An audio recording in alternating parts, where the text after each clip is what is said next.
Supreme court में न्याय की देवी की नई मूर्ति लगाई गई है। इस मूर्ति में कुछ बदलाव किए गए हैं। मूर्ति की आंखों से पट्टी हटा दी गई है और हाथ में तलवार की जगह संविधान की किताब दी गई है। भारत के चीफ जस्टिस DY चंद्रचूड़ ने ये बदलाव करवाए हैं। इसका मकसद ये बताना है कि भारत में कानून अंधा नहीं है। नई मूर्ति को सुप्रीम कोर्ट के जजों की लाइब्रेरी में लगाया गया है।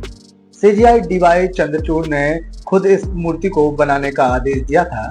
दरअसल पुरानी मूर्ति में दिखाया गया अंधा कानून और सजा का प्रतीक आज के समय के हिसाब से सही नहीं था, इसलिए ये बदलाव किए गए हैं। पहले की मूर्ति में आंखों पर पट्टी का मतलब था कि कानून सबके साथ एक जैसा व्यवहार करता है। हाथ में तलवार दिखाती थी कि कानून के पास ताकत है और वो गलत करने वालों को सजा दे सकता है। हालांकि नई मूर्ति में एक चीज जो नहीं बदली है वो है तराजू। मूर्ति के एक हाथ में अब भी तराजू है।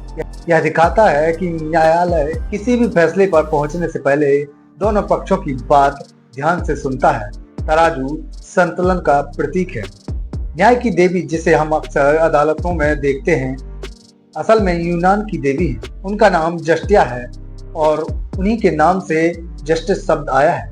उनकी आंखों पर बंधी पट्टी दिखाती है कि न्याय हमेशा निष्पक्ष होना चाहिए। 17वीं शताब्दी में एक अंग्रेज अफसर पहली बार इस मूर्ति को भारत लाए थे। यह अफसर एक न्यायालय अधिकारी थे। 18वीं शताब्दी में ब्रिटिश राज के दौरान न्याय की देवी की मूर्ति का सार्वजनिक रूप से इस्तेमाल होने लगा। भारत की आजादी के बाद भी हमने इस प्रतीक को अपनाया।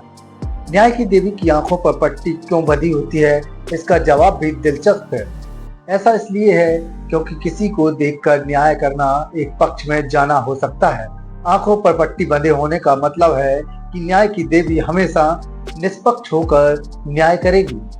इस तरह जस्टिया की मूर्ति हमें याद दिलाती है कि सच्चा न्याय निष्पक्ष और बिना किसी भेदभाव के होना चाहिए। फिलहाल अब कानून अंधा नहीं है।